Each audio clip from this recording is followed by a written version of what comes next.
Welcome to All GDR Show! Salut à tous! Aujourd'hui, on se retrouve pour une interview. C'est en présentiel, c'est une première pour moi, donc vous m'excuserez s'il y a des petits soucis ou autre, hein.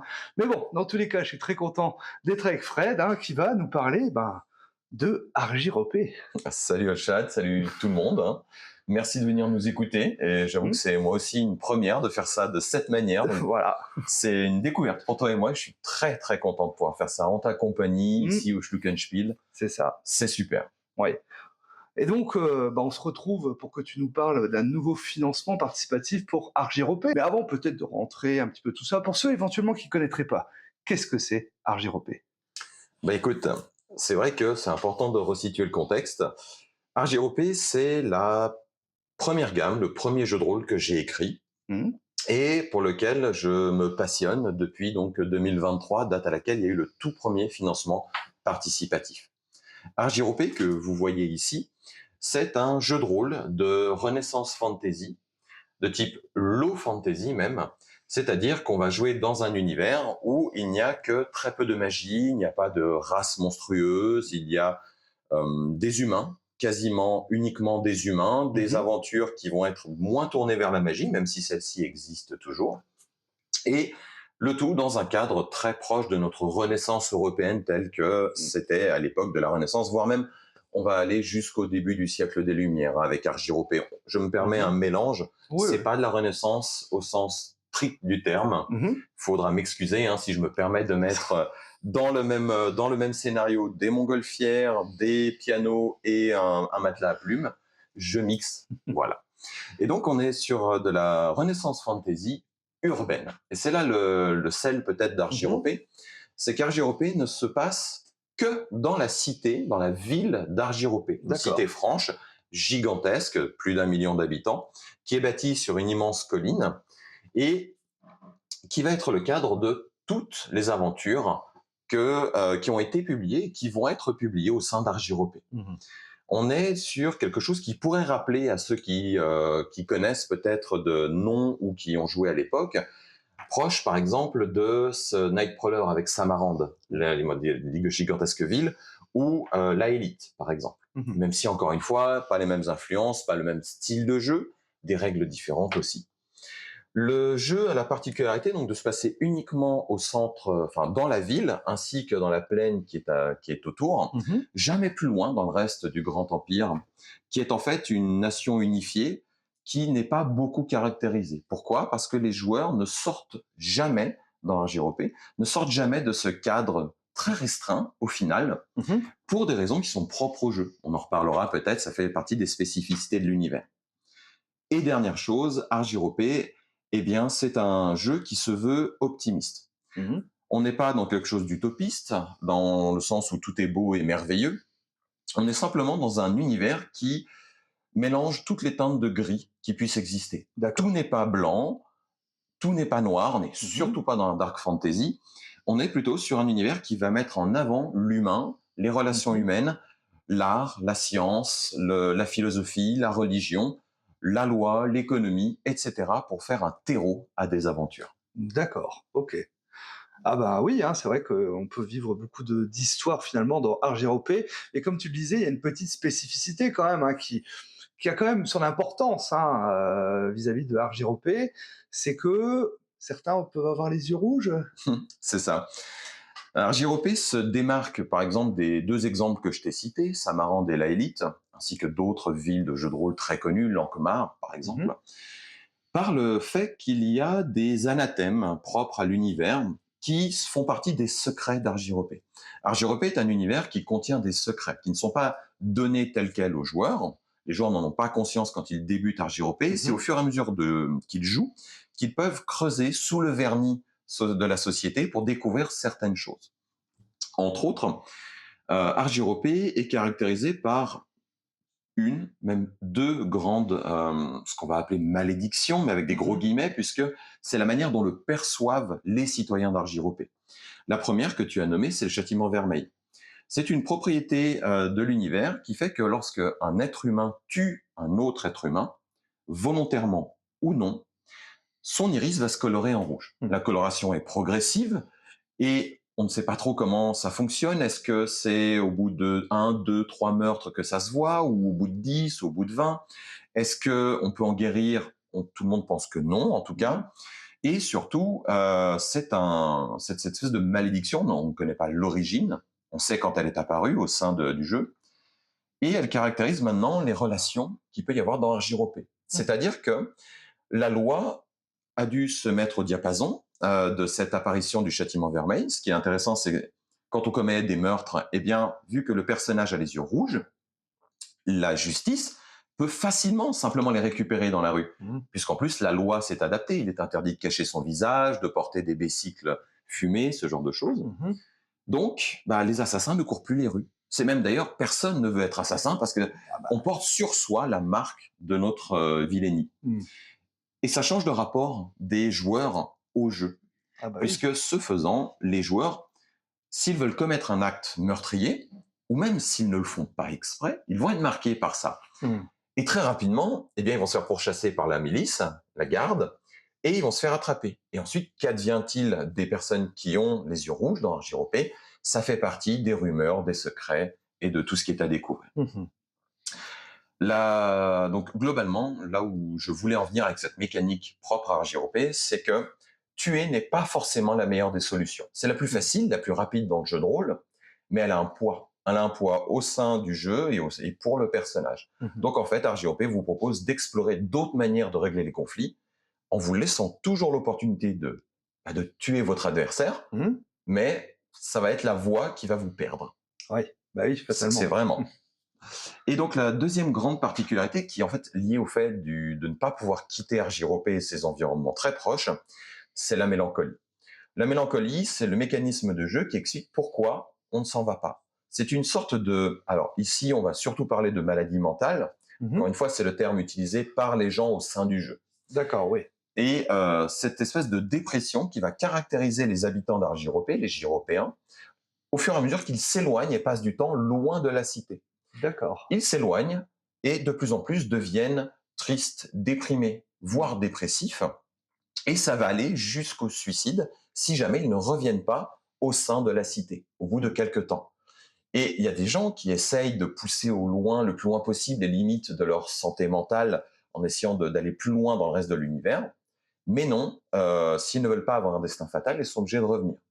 Ce qui fait que les joueurs qui incarnent des personnages qui vivent dans Argyropé ont tous cette mélancolie et ils ne peuvent pas quitter Argyropé. D'accord. Sous peine de mourir de cette dépression, de cette, entre très gros guillemets, maladie mentale. Alors, c'est peut-être un secret, mais c'est lié qu'aux Gyropéens de naissance, ou quelqu'un qui viendrait vivre à Argyropé va le subir aussi derrière C'est une excellente question. Typiquement, c'est expliqué dans les livres dont on parlera, je pense. Tout est expliqué de ce point de vue-là, au moins. Les Gyropéens naissent et acquièrent la mélancolie quasiment instantanément. Le reste du Grand Empire, donc les gens qui vivent dans le continent qui s'appelle le Vélanidias, ne sont pas atteints ni du châtiment vermeil, ni de la mélancolie. C'est propre à Argyropé, ce qui nous fait dire que il y a quelque chose de... Voilà. Pourquoi? Comment? Les secrets sont nombreux, très ramifiés. Il suffit de tirer une ficelle par ici pour voir que de l'autre côté de la ville, quelque chose s'active. Et encore, faut-il comprendre le lien entre les deux. Et les gens qui viennent, eh bien, ne l'acquièrent pas immédiatement. Mais plus on reste longtemps, plus les chances de subir la mélancolie, d'être touché par la mélancolie, augmentent. De fait, il est dit au sein du jeu que 3 jours, c'est une limite, on va dire sûre, pour ne pas contracter la mélancolie. Au-delà de 5 jours, au-delà de 3 jours, pardon, c'est jouer avec les limites, jouer avec le fait qu'on ne pourra plus quitter la ville. Donc, ça change aussi les rapports commerciaux, les rapports politiques que le reste du continent entretient avec la cité franche. Argyropé, c'est déjà une gamme, dont tu disais, donc 2023, le premier financement. Il y en a eu un second donc en 2024, si je ne dis pas de bêtises. Voilà, c'est ça. Donc pour un suivi de gamme, en fait. Donc c'est vrai que c'est une gamme qui vit bien, parce que là, à l'heure actuelle, on a le livre de règles, on a donc, on le verra après justement, le livre d'univers, et beaucoup d'extensions de scénarios, de campagnes et tout ça que tu as déjà sorti pour l'instant sur la gamme. Tout à fait. Comme tu le dis, la gamme, c'est quelque chose qui me tient à cœur. C'est un univers que j'ai mûri pendant de longues, longues années, plus d'une décennie. Et c'est quelque chose que je veux faire vivre. J'adore le jeu de rôle, comme quasiment, je pense, la plupart des gens qui nous écoutent, Eh et oui. toi, hein. Mais quelque chose qui me frustre profondément dans le jeu de rôle, c'est que souvent, les gammes qui sortent, en particulier les gammes aujourd'hui, Mmh. sont des gammes qui sont très très courtes, des gammes fermées. Ouais. Moi, je dis pas fermées parce que fermé a une idée de clôture et qu'on a fini et qu'on a tout exploré dans l'univers proposé. C'est souvent des gammes qui sont un peu mortonnées. Mmh. C'est-à-dire qu'un livre sort de règles, un écran, peut-être une aventure, et l'aventure s'arrête tout simplement. Il n'y a plus de D'accord. suivi, il n'y a plus rien. Mmh. Quelque chose qui me frustre énormément et je ne voulais pas ça pour RJROP. Mmh. Donc c'est pour ça que j'ai sorti les 2 livres de base. Donc comme tu dis, Univers et secret, donc qui est ici, qui permet en fait d'avoir sur un peu plus de 260 pages l'intégralité de la description de l'univers, de la cité, de chacun de ces il y a plus de 90 quartiers, 92 quartiers Mmh. au sein d'Argiropé. Et les secrets, les PNJ, tout ça, tout est à l'intérieur. Il n'y a rien qui est caché au maître de jeu. D'accord. Et en fait, ce qui est bien, c'est que les livres, comme on peut le voir, sont en noir et blanc. Mais il y a une tranche blanche pour tout ce qui est accessible aux joueurs, et un peu plus loin, il y a quelque chose avec une tranche noire Mmh. qui, là, est réservée au maître de jeu, qu'on appelle le conteur dans cet univers, qui décrit tous les secrets. Donc, D'accord. je ne vais pas laisser le conteur sur la sellette en disant, OK, d'accord, d'où vient la mélancolie? Ouais. Qu'est-ce que le châtiment vermeil? Pourquoi ceci? Pourquoi cette date? Qu'est-ce qui s'est passé? Quel est le lien entre ça? Tout est expliqué. De D'accord. fait, c'est propre et Mmh. le maître de jeu a tout dans les mains. Ouais, voilà, il a pas besoin d'attendre la 8e extension finalement pour Exactement. avoir les réponses, par rapport à l'univers. Non, de base, vous avez tout. Voilà. Et justement, cette 8e extension, la plupart du temps, ne sort jamais. Ce qui frustre énormément les joueurs. Donc, je voulais vraiment que la chose soit complète. Mmh. Et à côté de ça, il y a le livre de règles avec son bestiaire, donc qui suit la même logique, hein. Il y a la partie en blanc qui est accessible aux joueurs, construction de personnages, règles, etc. La magie, et autres. Et là, partie noire, on va voir le bestiaire. Par bestiaire, on entend les opposants humains, les opposants qui peuvent être légèrement différents des humains, parce qu'on reste dans un univers de fantasy, mais pas d'orques, pas de dragons, pas de gobelins, pas d'elfes, pas de nains. Mmh. On est vraiment dans la low fantasy. Des créatures, des choses qui sont liées au secret d'Argiropé, et aussi quelques règles supplémentaires qui sont propres à certains cas dont on ne va pas parler Mmh. aujourd'hui, hein, mais voilà, pour certains cas de figure que le maître de jeu rencontrera, Oui. peut-être les joueurs en fonction de ce qu'ils font. D'accord. On a l'écran, donc qu'on voit ici, qui est un écran en 3 volets rigides, avec un petit supplément d'aventure qui est une aventure très simple, très courte, un peu humoristique, et avec petite critique sociale, qui permet en fait de jouer une aventure de 2, 3, 4 heures en fonction de comment on Mmh. veut explorer le scénario. Et à côté de ça, jusqu'à aujourd'hui, au sein des financements participatifs, il y a eu 7 suppléments déjà sortis. Ça va de 64 à 140 pages à peu près, en Mmh. fonction du supplément. Chaque supplément est une aventure D'accord. différente qui explore un thème différent, un style de jeu différent. Donc Mmh. il y a des thèmes, il y a par exemple des aventures comme Rêve de néant, qui est un thriller dans lequel on D'accord. va enquêter sur des choses affreuses qui se sont passées, révéler une histoire lourde, faire évoluer son personnage et offrir un dénouement tragique ou non au protagoniste. On va avoir par exemple Les Crépusculaires, qui est un scénario d'infiltration-action, donc Mmh. à la Metal Gear Solid, si on veut, Ouais, ouais, où ouais. cette fois, pour la seule fois de la gamme, on joue des impériaux venus de l'extérieur pour faire une mission Ah! secrète dans Argiropé. Donc il y a un compteur de temps, 3 jours, s'ils Mmh. veulent être sûrs de repartir avec les secrets qu'ils sont venus dérober.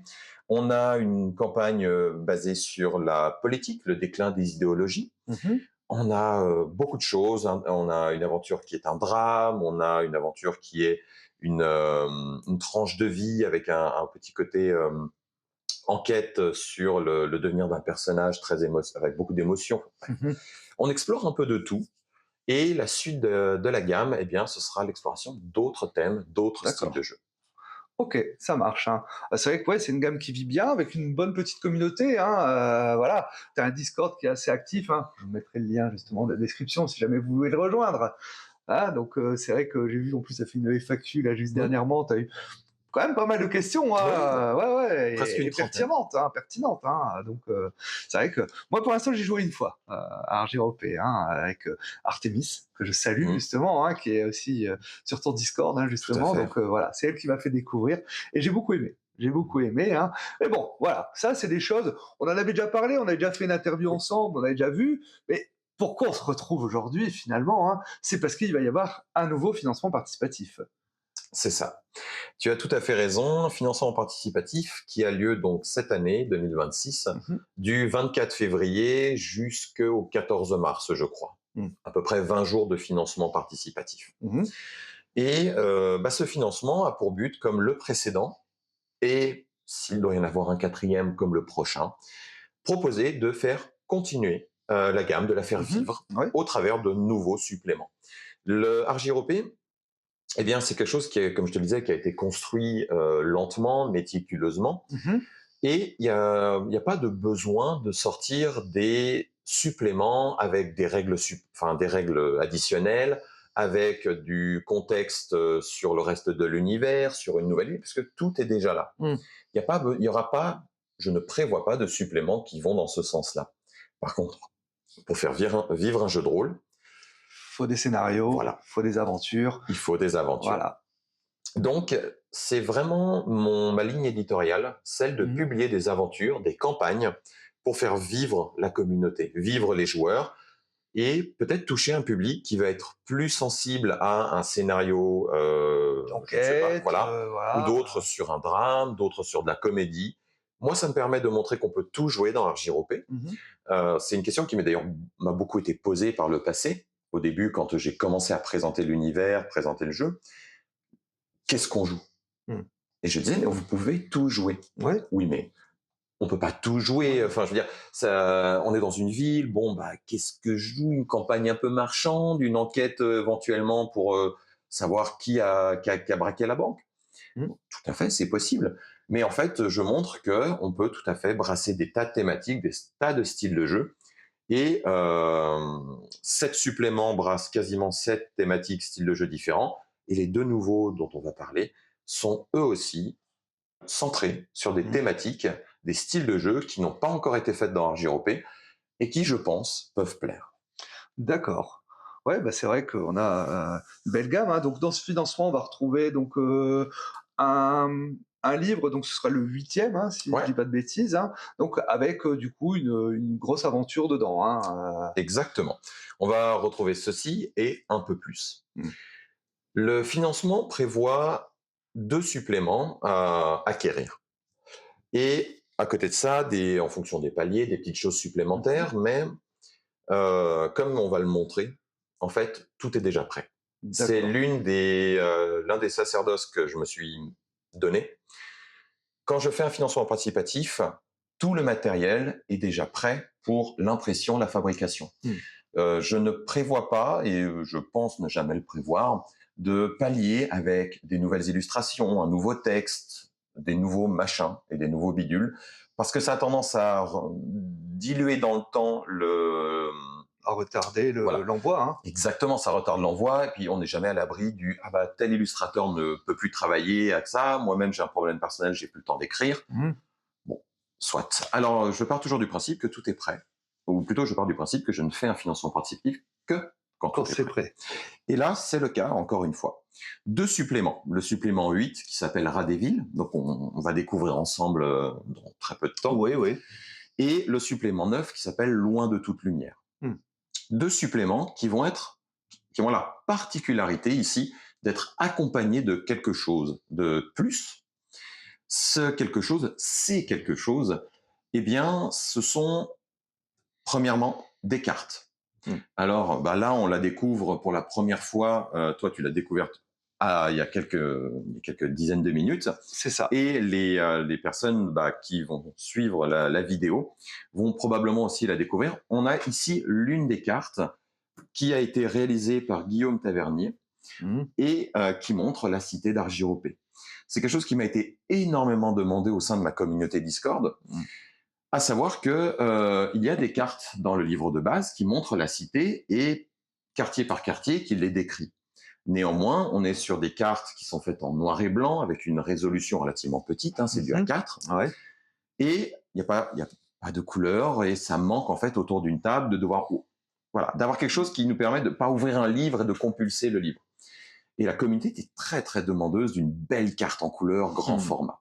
Je l'ai écouté et Guillaume a eu l'immense gentillesse. On a passé 8 mois à travailler dessus et je ne peux que le remercier pour son professionnalisme, sa gentillesse et surtout le fait qu'il ait autant écouté mes demandes, qui étaient parfois irréalistes, parce que moi je ne connais pas grand-chose à l'illustration. J'ai tout appris en faisant des commandes et en travaillant avec des illustrateurs ces dernières années pour la gamme d'Argyropé.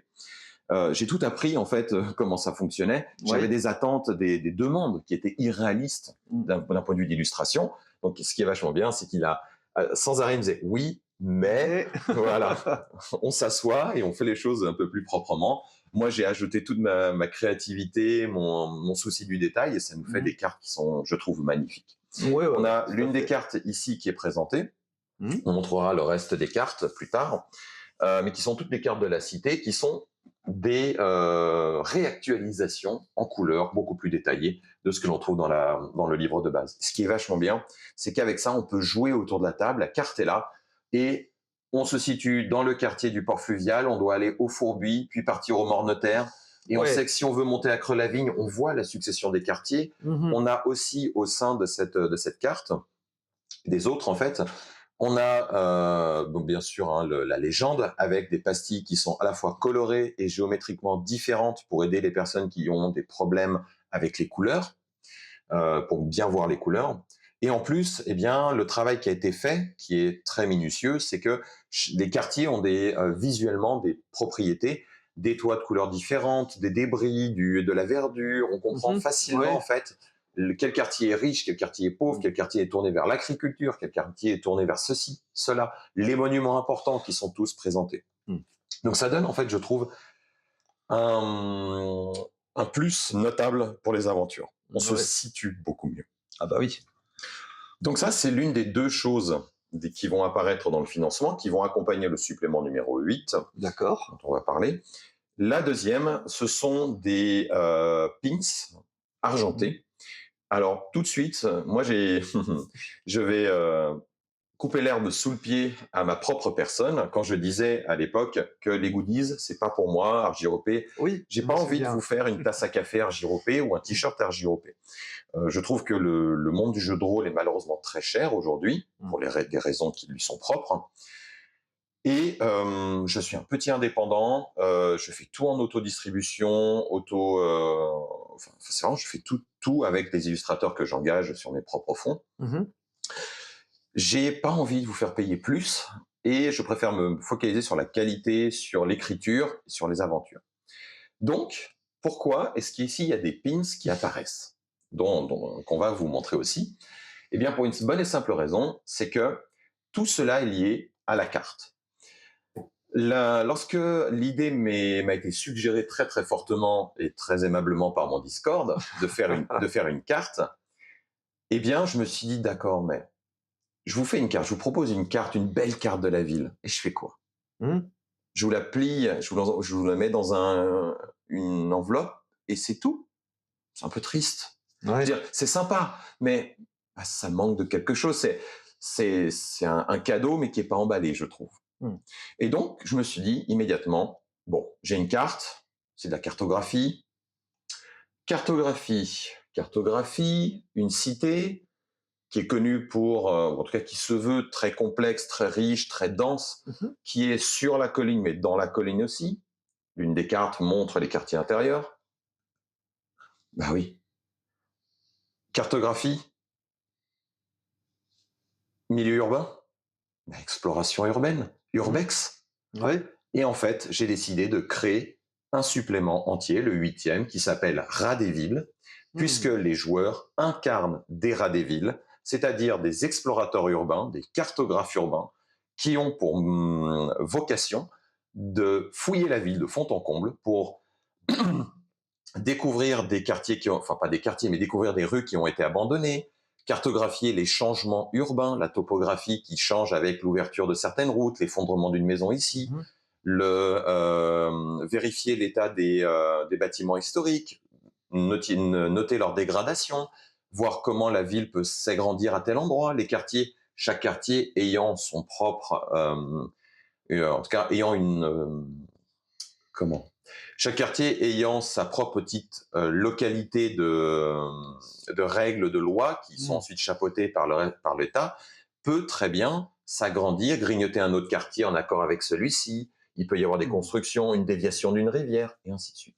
Donc, les joueurs incarnent ces rats des villes qui vont fouiller la ville à la recherche de ces lieux oubliés, perdus, qui ont changé ou qui doivent changer. Et donc, on fait de l'urbex. On fait de l'urbex dans JROP au sein du 8e supplément Rats des villes.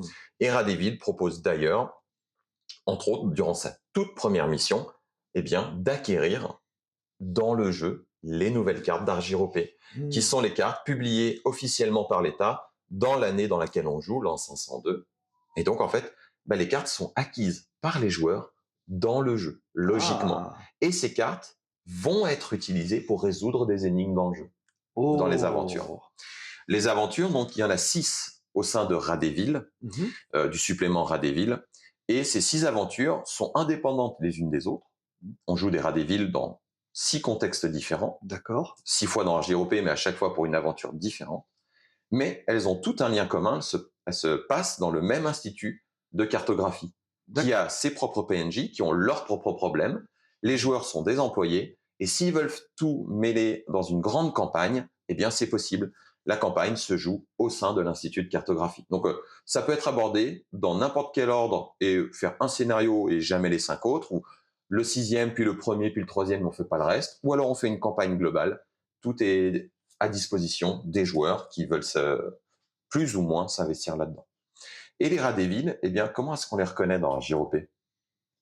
Avec un badge. Avec un badge, avec un écusson, avec un pins, comme on va le dire nous dans notre langage actuel, mais pour le coup, ça va être tout simplement un badge en argent que l'on accroche au revers de sa chemise. Et le joueur, quand il devient Rat des villes, il obtient son badge en vrai, il le porte, mais ce badge identifie le Rat des villes.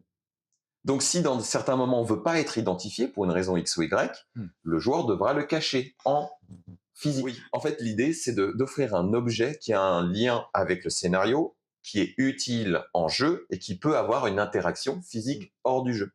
Parce qu'en jeu, quand le badge est visible, les Rats des villes se reconnaissent, ils ont des prix, par exemple, dans les boutiques de papeterie, ils ont des petites interactions particulières avec la loi, parce que la loi les tolère, mais il ne faut pas qu'ils mettent leur museau partout, et ainsi de suite. Donc voilà. Donc oui, il y a des goodies. Cette année, pour ce financement, il y a des broches argentées, en Zamac précisément, et elles ont une utilité en jeu. Encore une fois, vous n'allez pas me voir vous proposer des bocs en bois ou des trucs comme ça avec Argiropé, c'est pas le but. Voilà. Je me suis permis une entorse à mon propre règlement.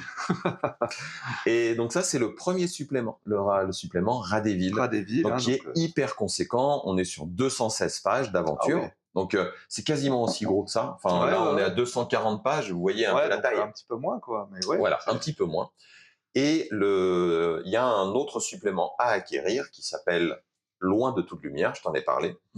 Et ça, c'est aussi l'exploration, mais différente, souterraine. Et il se passe beaucoup de choses sous Argiropé. Il faut savoir que, pour ceux qui ne connaissent pas la cité, le jeu de rôle en lui-même, Argiropé est construite sur une immense colline qui est remplie de mines, des mines argentifères. C'est de là que vient la richesse déjà. Effectivement, Argiropé vient de argent, oui. C'est même un terme alchimique qui désigne la transformation des métaux vils en argent. D'accord. On connaît tous la chrysopée, qui est la transformation des métaux vils en or, pierre philosophale. Et bien là, c'est l'argiropé, le terme alchimique. Donc.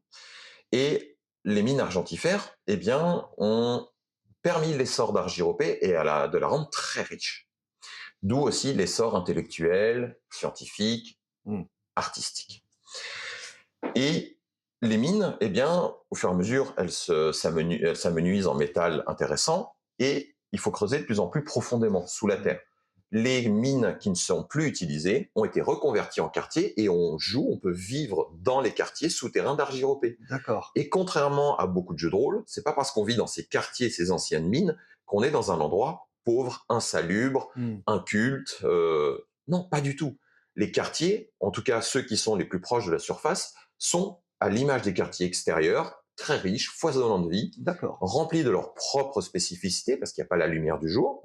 Et plus on s'enfonce, là, plus on va vers le côté minage, et une société qui est plus tournée vers tout ce qui va être culture cavernicole, avec des gens qui voient beaucoup moins le soleil, donc un changement. Mais pas un changement, encore une fois, qui va vers le négatif. D'accord. Par contre, qui dit obscurité, dit peur de l'obscurité. Qu'est-ce qui se cache dans les ténèbres?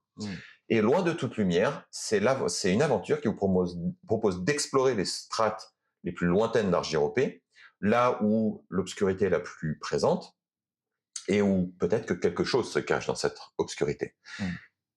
Loin de toute lumière, c'est le tout premier supplément purement horreur. D'accord. C'est de l'horreur pure, et pas que de l'horreur d'un certain style. Dedans, on va avoir de l'horreur pluriforme. Interdits sociaux, tabous, gore, body horror, horror psychologique. Donc c'est clairement pas un supplément qui est à mettre entre toutes les mains. D'ailleurs, le supplément lui-même a bien des avertissements là-dessus, parce qu'on va toucher à des choses dégoûtantes, clairement, ou qui peuvent profondément toucher quelqu'un qui a des phobies, ce genre de choses. Jamais quelque chose de gratuit. C'est pas de la violence gratuite, du gore gratuit pour le plaisir de l'hémoglobine, parce que moi je n'aime pas ça et j'ai pas envie de transmettre ça dans Argiropé. Mais c'est une violence qui va être beaucoup plus viscérale, pas une violence, une horreur plus viscérale, et qui a une raison d'être au sein de l'aventure. Alors après, il faut s'y confronter. Donc voilà, donc en fait, c'est aussi quelque chose que la communauté était curieuse de savoir si je pouvais produire, quelque chose comme ça. Et moi-même, je n'aime pas l'horreur. D'accord. Je ne vais pas voir de films d'horreur, je n'aime pas lire ou n'importe quoi qui touche à l'horreur, c'est pas mon truc. Je suis pas contre une partie de Cthulhu, par exemple, j'aime bien. Mais par contre, quand je joue à Cthulhu, si c'est juste pour de la sauvagerie et de l'horreur pour de l'horreur, c'est pas quelque chose qui me parle. Je préfère largement le côté ésotérique, occulte, dérangeant, plutôt que de l'horreur. Et en fait, comme je n'aime pas ça, c'est dur pour moi de l'écrire. Et en fait, ce qui est viscéral pour moi, je pense que j'ai essayé de le retranscrire. Ce côté, cette viscéralité. Et bon, on verra. En tout cas, les parties tests ont été très concluantes. Ah tant mieux, tant mieux. Oui. Donc ça, ce sera pour le 9e supplément du coup, que vous retrouverez donc en financement, voilà, tout simplement. Exact. Donc ça fait déjà un joli financement finalement. Oui. Donc 24 février, tu me disais. C'est ça, ouais. C'est ça, on se mardi à 10h. Voilà, donc on verra quand sort cette vidéo, mais peut-être le 24. Donc voilà, vous aurez les liens justement dans la description pour aller voir tout ça. En tout cas, c'est un financement qui me tient beaucoup à cœur, parce que ça permet. Enfin, le précédent a beaucoup marché, a très bien marché. Oui. Il a attiré plus de personnes que le premier financement participatif, et ça a montré un vrai support pour une petite gamme indépendante comme ça. Très très difficile pour Argiropé de vivre en marge de toutes les grosses boîtes d'édition, avec peu de publicité et puis peu de présence. Personnellement, pour des raisons propres, j'ai beaucoup de mal à me déplacer sur les octogones et autres. J'aimerais le faire. Mais ça coûte très cher, ça prend beaucoup de temps et j'ai une vie familiale très chargée. Donc en fait, je fais ce que je peux et je vois, comme tu disais, j'ai une belle communauté derrière moi que je remercie encore une fois. Donc j'ai envie de la faire vivre et ce 3e financement, peut-être qu'il marchera pas, peut-être qu'il marchera, j'en sais rien. Mais je veux continuer. Je veux produire ça, je veux donner ça aux gens qui me suivent et qui apprécient. Et je pense que cette production, en particulier des cartes, j'espère que c'est un cadeau qui leur fera plaisir, qui va égayer aussi leur partie et leur donner envie de continuer à se plonger dans Argiropé. D'accord. Donc on verra si ça marche. C'est un financement qui m'a coûté alors, pour être très honnête, hein, qui m'a coûté très cher, D'accord. parce que, mine de rien, il y a une raison pour laquelle Argiropé a ses productions en noir et blanc. C'est parce que ça a une raison de coût. Mmh. Et comme je paye tout en avance, les illustrateurs sont tous et toutes payés en avance. Je paye l'illustration et après, je me rembourse au travers du financement. D'accord. Donc aujourd'hui, j'ai un creux assez conséquent dans mon budget. Et ça me permettra de me rembourser. Et une carte couleur au format A1, ça coûte c'est un certain prix. Ouais, Les oui. suppléments, il y a beaucoup d'illustrations. Les pins, mine de rien, je ne savais pas que ça coûtait aussi cher à produire. Surtout quand, comme moi, on les produit en petite quantité. Hein. Bah oui. Je suis loin de sortir les 10 000, 20 000 pins nécessaires pour que ça me coûte peu cher. Donc en fait, c'est un nouveau pari, mais voilà, j'espère que ça plaira et que ce financement marchera pour continuer, en fait, tout simplement. Bah oui, c'est ça, hein, continuer à faire vivre Argiropé, hein. Pendant le financement, est-ce qu'on a la possibilité de se reprocurer le livre de base, le livre de règles, enfin Tout. l'univers, hein? T'as refait des réimpressions ou t'en Alors, avais encore? donc pour la première question, oui, on pourra se fournir en tout dans les options. Il est possible après avoir sélectionné ce qu'on voulait prendre, donc si on veut prendre Comme le d'habitude, 8e, le hein. 9e, les deux ou rien, Mmh. on peut accéder aux options et dedans, tout le reste de la gamme Argiropé est disponible, Mmh. en physique et en PDF toujours. Mmh. J'ai pour alors, c'était avec Benoît, que tu dois connaître, un vieux geek, Oui. qui est très très sympathique, que j'apprécie énormément aussi. Eh bien, il m'avait fait une fois en discutant, il m'a dit: il te reste des gammes? Je dis: oui, il m'en reste une vingtaine, machin. Il me dit: ah, tu verras, tu vas réimprimer. Non, non, non, si j'arrive si j'arrive à finir mes 20 gammes qui me Mmh. restent, je serai l'homme le plus heureux du monde. J'aurai rien qui me reste sur les bras. Oui, oui. Et au final, avec le financement participatif précédent, j'ai eu l'occasion de vendre ces 20 gammes et un peu plus. Mmh. Donc j'ai fait des réimpressions. D'accord. Et des personnes m'ont contacté en me disant: je te prendrai aussi une gamme au fur et à mesure au cours de l'année. Mmh. Donc j'ai pris un peu plus aussi, par sécurité. Seulement, c'est que la plupart du temps, ces promesses se sont tournées en: ah finalement, non, pas maintenant, Ah plus tard. mince! Donc j'ai du surplus de mon surplus. D'accord. Donc je n'ai pas eu besoin je n'ai pas fait de réimpression pour ce financement participatif. Mmh. Néanmoins, si il n'y a pas de quantité limitée, à l'exception des écrans, parce que les écrans coûtent D'accord. incroyablement cher à produire. Oui. C'est un imprimeur différent qui fait les Mmh. écrans de celui qui fait les suppléments et les cartes et tout le reste. Mmh. Et là, pour le coup, c'est très complexe. Ils acceptent pas les petites quantités. D'accord. Donc, il faudrait que je commande encore 100, 200 écrans. Ah ouais, Et ouais, je peux ouais. pas. Je veux dire, Compliqué, hein, à mon échelle de mmh. vente, c'est ridiculement grand. Ouais, ouais. Je ne peux pas. Donc, en fait, les écrans, il en reste en quantité très limitée. Le reste sera disponible. Et s'il y en a plus qui est commandé, il y aura une réimpression, mais en quantité correspondante aux commandes. OK. Voilà. Donc oui, tout est disponible, tout sera accessible, effectivement. D'accord, bah voilà, hein, si vous voulez redécouvrir Argiropé, de nouvelles aventures ou vous procurer l'entièreté de la gamme, ce sera justement disponible, hein, tout ça sur la page Game of Tabletop, hein, j'imagine, Exact, hein, c'est voilà, ça. hein, donc voilà, je pense que vous connaissez, hein, mais tous les liens seront dans la description, que ce soit pour le financement, que ce soit pour le Discord, hein, voilà, et Instagram aussi, hein, je crois que Oui, un c'est Instagram, voilà, hein, autant que faire se peut, j'ai un voilà. maximum de réseaux, Donc à voilà, l'exception de TikTok, pour le coup. ouais. Donc voilà, je vous mettrai tout ça dans la description. Un mot de la fin peut-être?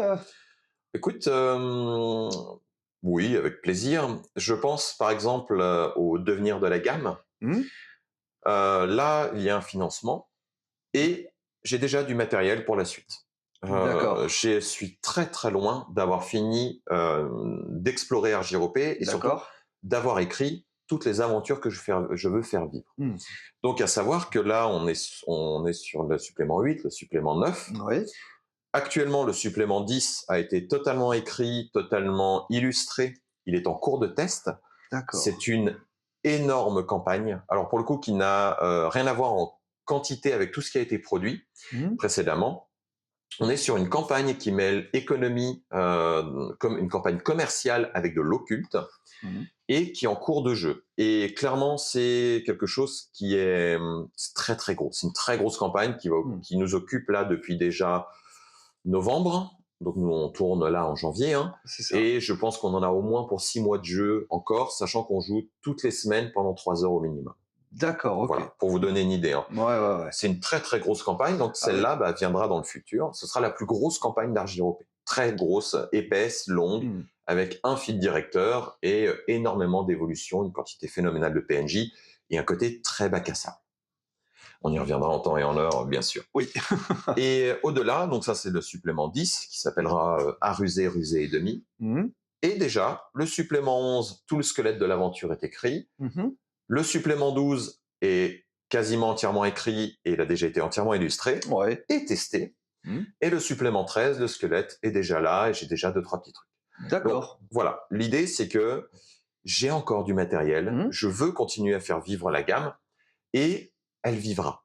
Mmh. Même si malheureusement la communauté se détache ou tout simplement se désintéresse, hein, ce qui peut arriver, je le comprendrai. Mmh. AGOP, je compte encore le faire vivre à une échelle qui se réduira, peut-être, on va savoir. On verra bien. Qu'importe. RGOP est là pour, en tout cas, pour continuer. Je Mmh. continue à travailler sur mes fonds propres, je me rembourse petit à petit avec ces financements participatifs. Je continue de travailler avec mes illustrateurs qui me suivent depuis le début de la gamme. Mmh. Je continue de travailler avec mes relecteurs qui me suivent depuis le début de la gamme. Je discute beaucoup avec la communauté pour avoir leur retour. Mmh. À savoir que ça aide énormément. Tous les retours qu'on me fait, Mmh. que ce soit par le Discord, que ce soit par mail, que ce soit par Insta, ou les critiques qui sont posées sur des sites spécialisés comme le GROG, tout ça, ça m'aide. Je prends en compte tous les avis et je remanie, je change des petites choses, etc. pour offrir le mieux possible en fait aux joueurs et la meilleure expérience de jeu. Donc tout ça, c'est les gens qui font aussi vivre la gamme en faisant ça. Donc voilà, on est parti pour quelques années encore si tout se passe bien. Eh ben, donc on se donnera rendez-vous pour un prochain On va financement savoir, alors, ouais. On va voilà. savoir. Ce serait avec plaisir. Ah Honnêtement. bah oui, avec grand plaisir, hein, en tout cas, hein. En tout cas, bah, je vous remercie d'avoir suivi cette vidéo, hein, et puis, vous verrez, on va parler un petit peu aussi du Glockenspiel, hein, qui nous accueille, hein, justement, hein, donc dans un cadre qui est vraiment superbe, hein. Donc voilà, vous ferez des petits plans et tout Mhm. ça, donc voilà. Donc à bientôt en tout cas. Ciao. Salut. On est au Schluckenspiel, hein, où on a fait l'interview justement avec Fred. Et bah, est-ce que tu peux nous parler un petit peu justement du Schluckenspiel? Alors nous, on est un bar à jeux local au centre-ville de Strasbourg qui sommes plutôt axés sur le jeu de rôle et sur les gros jeux de société. Donc on parle de jeux qui durent 3-4 heures, ce qui n'empêche pas qu'on a des jeux un peu plus pour des parties game, des parties courtes, des règles faciles à apprendre. On va avoir plus d'un millier de jeux de société disponibles pour jouer. Notre particularité, c'est qu'on va proposer à la fois une nourriture type brasserie typiquement alsacienne, avec des recettes notamment de mes grands-parents, un peu un mélange de tout, avec des fois où je rajoute un peu ma sauce dedans. Sur une carte de la restauration, pardon, qui va être quasiment entièrement faite à la main, mis à part les croque-monsieur qui sont faits par des bouchers, et sur des boissons qui va être au maximum local, avec des recettes originales que nous avons travaillées directement sur place. Venez vous amuser. On est ouvert en semaine de 17h à 1h du matin et le vendredi, samedi jusqu'à 1h30. Samedi, on ouvre à 14h et le dimanche de 16h à minuit. Des soirées jeux de rôle tous les mois, c'est ça? C'est ça, on essaye d'en faire à peu près, on essaye d'en faire 2 voire 3 par mois. Là, c'était la reprise, du coup, on n'en a qu'une seule. On va être ce mois-ci sur du Marvel Universe, de la Chroniques oubliées. On va être aussi sur des jeux d'enquête et voilà, un peu des mix en général de jeux pour avoir des univers variés et toujours en général des jeux qui sortent un peu du commun. On va essayer d'avoir un minimum de Donjons et Dragons pour avoir plutôt des jeux un peu plus Mainstream. Ouais, c'est ça. Des jeux un peu moins mainstream, on va essayer de sortir. Ouais. Mais ça n'empêche que de temps en temps, on a des petites classiques qui sortent et qui marchent en général. Les gens sont toujours contents. D'accord. Eh ben merci en tout cas. Si vous cherchez un bar à jeux où il y a du jeu de rôle, donc régulièrement, hein, le Choc and Peace, c'est 5 rue de la chaîne à Strasbourg.